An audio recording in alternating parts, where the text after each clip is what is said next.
trabalho fundamental que todo proprietário de terras tem para trabalhar no país é a atualização cadastral dos seus imóveis através do georreferenciamento, através da Lei 12.273. Esse processo ele é um processo do proprietário de terras que faz a sua medição do seu imóvel, né, a delimitação para fins de cadastramento, e que tem no seu procedimento, na sua norma, a necessidade de anuências em relação a confrontações. Confrontações com áreas públicas são uma coisa relativamente normal para esse tipo de atividade. E uma dificuldade que nós temos é exatamente quando a gente tem uma confrontação com áreas públicas em que a anuência, a definição de quem pode efetivamente assinar ou anuir pelo Estado não é tão claro. A Suzano, então, é uma empresa de papel e celulose. O recurso principal nosso é a terra. Sem ela a gente não consegue produzir eucalipto e, portanto, nem produzir celulose.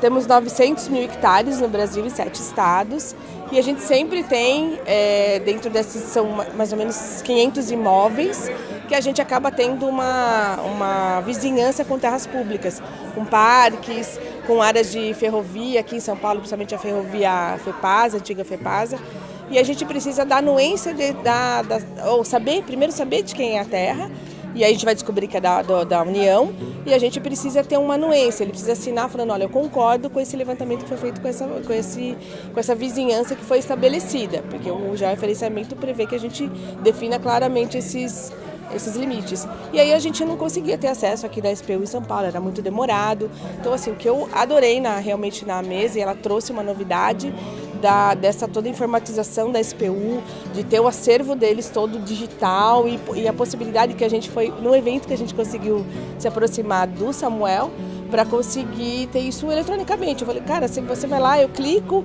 solicito, você faz uma análise espacial, não precisa ter nenhum servidor diretamente envolvido, já que eles têm pouca gente, né, para fazer essas análises, e consegue me emitir uma DRL rapidamente, continuando o processo de regularização da minha terra e da terra dele, que vai saber de quem é o vizinho também, né? Então eu acho que foi bem interessante, acho que a gente viu uma evolução da SPU, o professor ficou meio chateado porque é mais um cadastro, a gente só tem que fazer agora, como usuário, um esforço para conseguir que eles se integrem ao CIGEF, que é do INCRA, e aí a gente consiga ter isso bem mais integrado e com mais informações disponíveis para os usuários.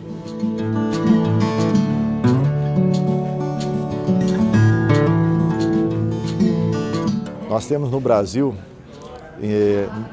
no que relaciona a imóveis rurais, você tem os cadastros federais. Então você tem o cadastro da Receita Federal, você tem um cadastro do INCRA, você tem um cadastro da Secretaria de Patrimônio da União e outros órgãos como o CAR, Cadastro Ambiental Rural e outros. E no tocante aos imóveis urbanos, a gestão, por força da Constituição Federal, é das prefeituras.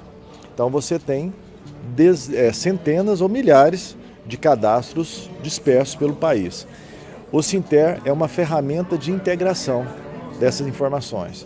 Então ele se propõe a fazer a integração entre os cadastros e entre o cadastro e o registro de imóveis. Essa é a proposta do Sinter, é fazer integração de dados. Nós não estamos entrando na seara, na competência de nenhum órgão cadastral e também não estamos interferindo em nada no que tange a registro de imóveis. A gente teve no ano passado a alteração da lei que trata da regularização fundiária na Amazônia Legal, né? Foi uma alteração aí promovida pela Lei 13.465, que trouxe algumas outras alternativas e avanços com relação à regularização fundiária.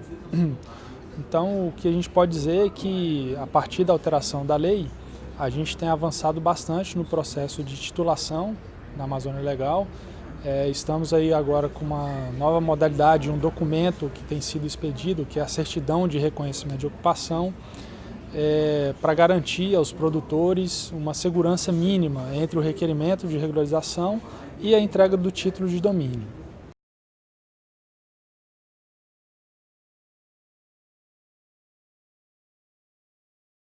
Isso é uma maturação do trabalho do Instituto de Terras, numa parceria que a gente exerce junto à Comissão Estadual de Regularização Fundiária e Registro Público.